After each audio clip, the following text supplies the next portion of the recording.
ዝም አልኩኝ በጣም ብዙ ጊዜ ግን የዲቃላ እናት ናት።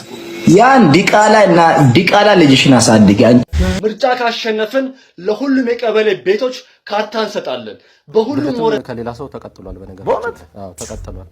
ከሌላ ሰው ተወስዶ ከሞተ ሰው መንሱር ጀማል የተባለው ግለሰብ ሀገር ጥሎ መሸሹን ሰምተናል። ከሀገር ውጭ አይደል ያለሁት? ማን ነው የናፈቀ? እያየሁት ነው። ፖሊስ እኔ አሁን ሀብታሙን በጣም ፈልጋለሁ ግን በጣም መስራት አልፈለኩማ። ሰላም ውድ ሀገሬ ልጆች እንዴት ናችሁ? ዛሬም እንደተለመደው ከሶሻል ሚዲያ አነጋጋሪና ወቅታዊ የሆኑ ቪዲዮችን ይዤላችሁ ቀርብ ያለው።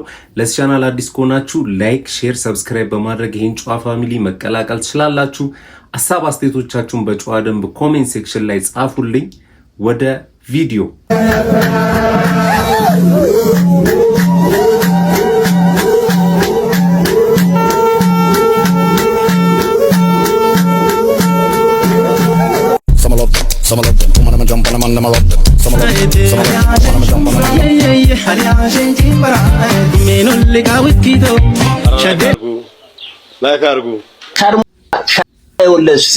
የዲቃላ እናት ናት። ያን ዲቃላ ልጅሽን አሳድጊ።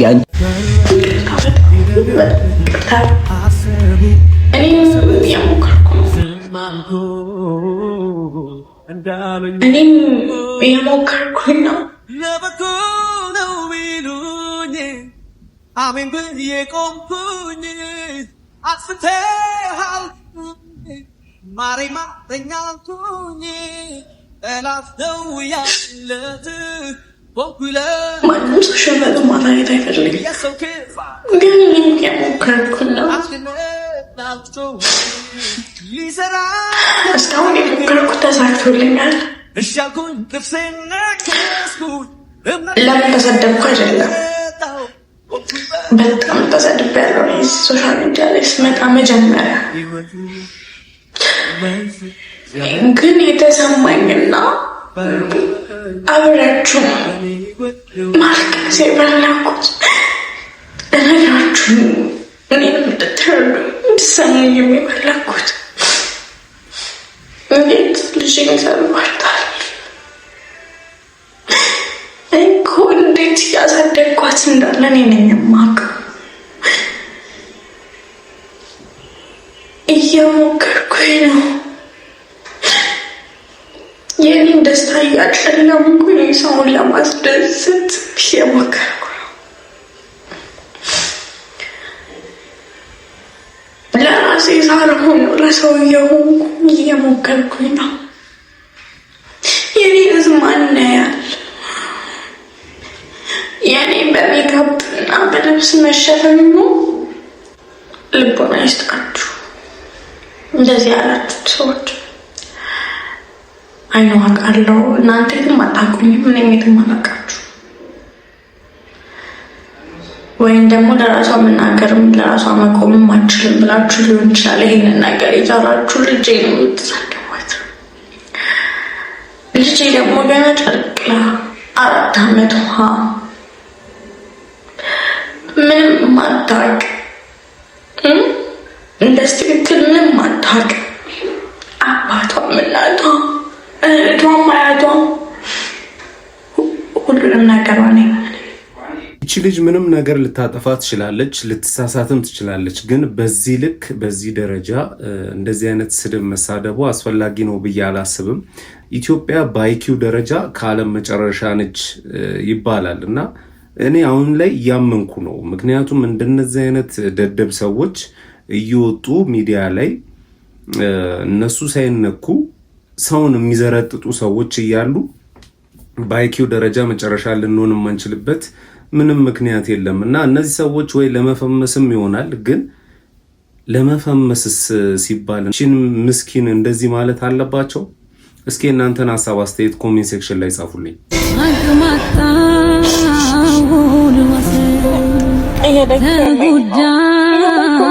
ግን አይታይም፣ እንደደከመኝ አይታይም። ለብሽ እስኪስታ አይታይም እንደደከመ ወይም ደግሞ ያልስከም ዝም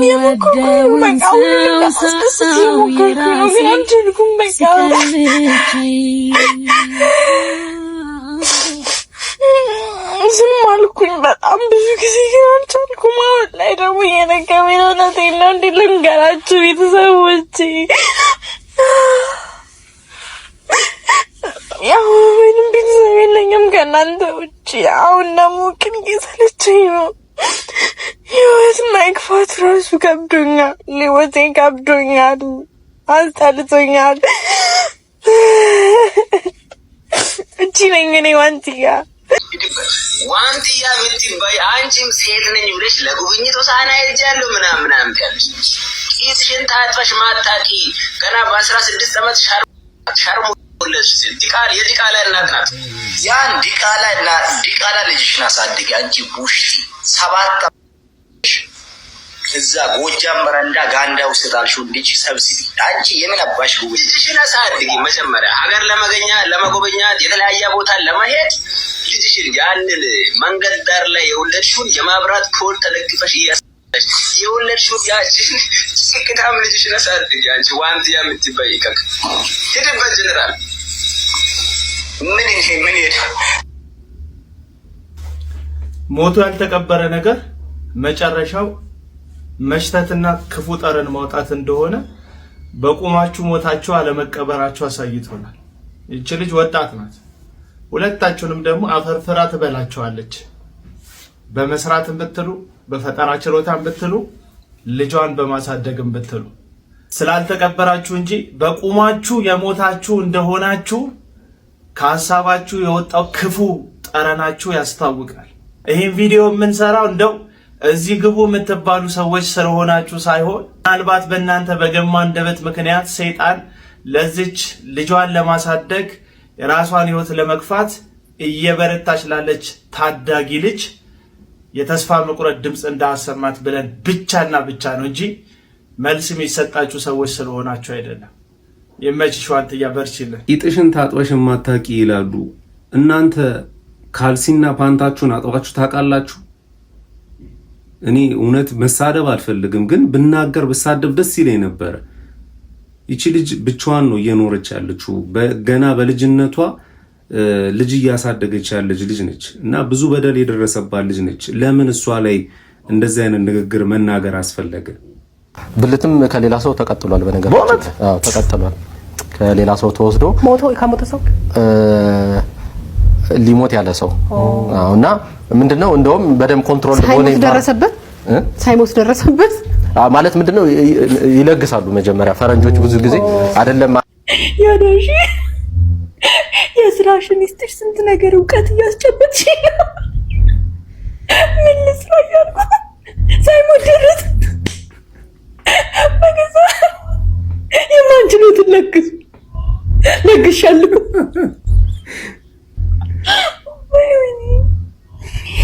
ወይኔ ወደ ሕክምና ኮርሴ መግባት አለብኝ። አረ ብዙ እውቀት እያመለጠኝ ነው። ስንተኛ ቪዲዮ ደረስኩ? እንዴት ጋይስ፣ እኔ በጣም ማመን የከበደኝ እግዚአብሔርን የሰውን ከአንዱ አካል ወደ አንዱ አካል አምጥቶ እንዴት ነው የሚሰራው? እሺ እንዴት ብሎ ነውስ? አረ ያሳፍራል። የህዝብ ተወካዮች ምክር ቤት እጩ ተወዳዳሪ ጀጎል ዙሪያ ምርጫ ወረዳ ኢሶዴፓ ፓርቲ ተወካይ ይላል። እንግዲህ አሁንም ማሳያችሁ ቪዲዮ ምርጫን በቲክቶክ ቅስቀሳ እያደረገ ልጅ ነው። ወደ ቪዲዮ ምርጫ ካሸነፍን ለሁሉም የቀበሌ ቤቶች ካርታ እንሰጣለን። በሁሉም ወረዳ በሐረር የሚገኙ በሁሉም ወረዳ የሚገኙ ቀበሌ ቤቶች ካርታቸውን ይዘው ንብረት አፍርተው ሸጠው ለውጠው ገንዘብ እንዲበደሩ ህይወታቸውን እንዲቀይሩ እናስችላለን። ሸንኮ ኦሪጂኔል ለአቦከር ሀኪም ገበሬ ማህበሩ በሙሉ ይህን ተጠቃሚ ይሆናል። ኢሶዴፓ ይህንን ያደርጋል። ቃል ተግባር ነው። ምን ይባላል? ይሻውን በአለገ ጋይስ የቀበሌ ቤት እንድትሸጡ እንድታሲዙ ምናምን ይላል። አንተ አስቧል? አገሪቷን ነው የምታሲዘው በዚህ አቋም። መንሱር ጀማል ከሀገር ኮብልሏል የሚሉ ዜናዎች በሶሻል ሚዲያ ላይ ከሰሞኑ በስፋት እየተሰራጩ ይገኛሉ። መንሱር ጀማል በምን ምክንያት ነው ከሀገር የኮበለለው? እውነትስ ከሀገር ኮብልሏል ወይ? ወንጀል ሰርቶ ነው ወይስ ለምንድን ነው ወደ ውጭ ሀገር የሄደው የሚሉትን ጉዳዮች ዛሬ ማታ ከምሽቱ 3 ሰዓት ላይ በድጋሚ ከመንሱር ጀማል ጋር ተገናኝተን እንነጋገራለን። መንሱር ጀማል እንግዲህ ቆየ ከሀገር ከወጣ አፍሪካ ሀገር ውስጥ ነው ያለው። እዛ ሆኖ ላይቭ ቀጥታ እንግዲህ ጥያቄና መልስ ሲያደርግ ነበረ። ግን የወጣበት ምክንያት ዋናው ከፊንቴክ ኢንቨስትመንት ግሩፕ ጋር በተያያዘ ነው። እንደምታውቁት ፊንቴክ ኢንቨስትመንት ግሩፕ BYD ኤሌክትሪክ መኪናን አምጥቶ ለህዝቡ በርካሽ ዋጋ አስረክባለሁ ብሎ ምን እንደተፈጠረ ታውቃላችሁ ብዬ አስባለሁ።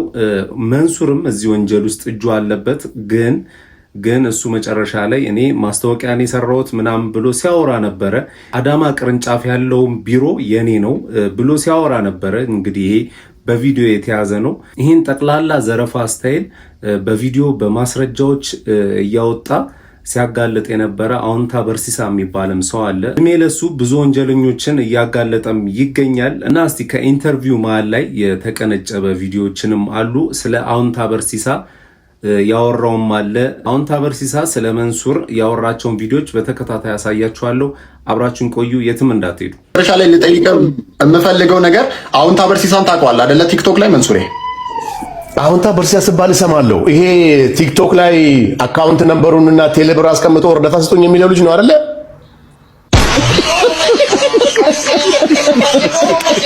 መንሱር በቅጽል ስሙ ሚስተር ሳክስ ይባላል። ሚስተር ሳክስ የተባለበትም ምክንያት ብዙ ጊዜ ወሬ ያበዛል።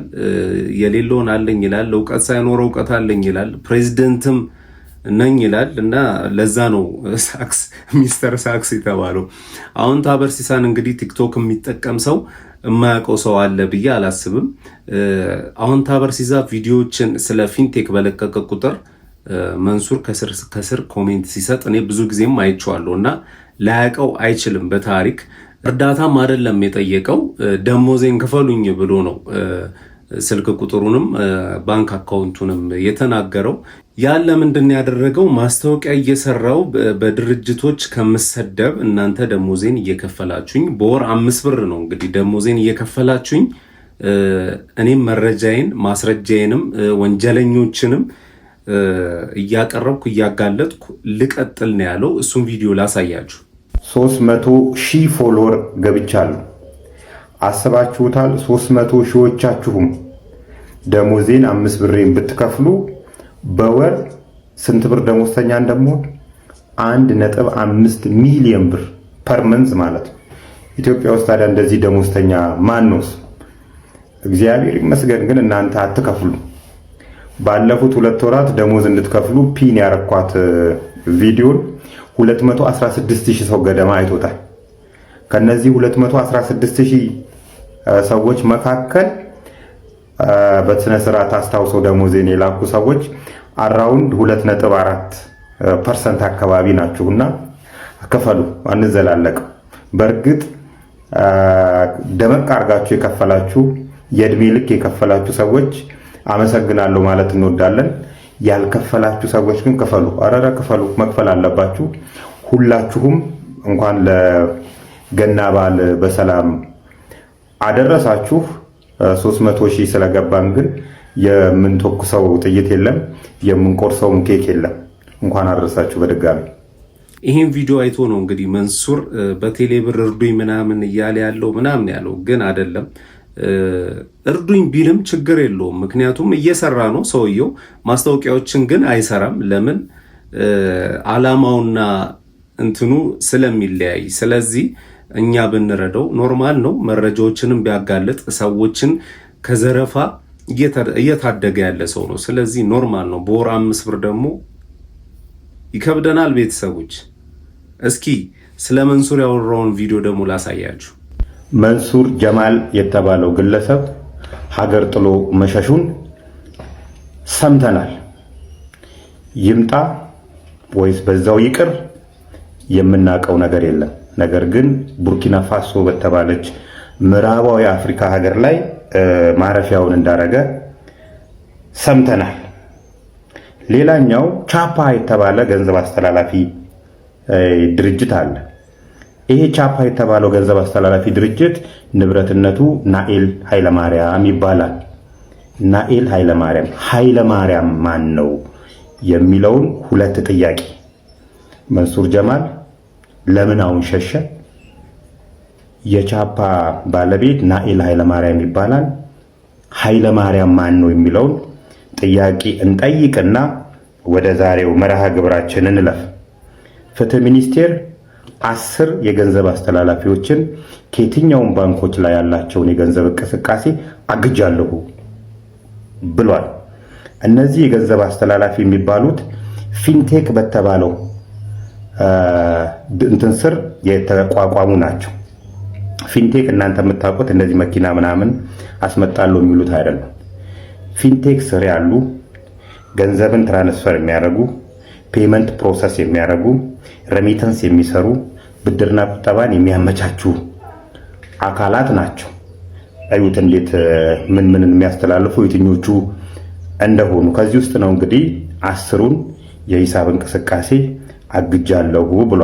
እነሱም አሪፍ ፔ፣ አዲስ ፔ፣ ፈናን ፔ፣ ላኪ ፔ፣ ስታር ፔ፣ ያጎት ፔ፣ ሳንቲም ፔ፣ ካቻ፣ ቻፓ እና ሲነን ፔ የሚባሉ ድርጅቶች ናቸው። እነዚህ ድርጅቶች እንግዲህ ገንዘብ ያስተላልፋሉ፣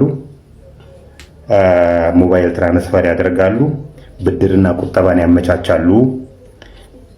በዚህም የታክስ ስወራና የመኒ ላውንደሪ ህገወጥ የገንዘብ ዝውውር ውስጥ ሲሳተፉ አግኝቻቸዋለሁ ነው እያለን ያለው።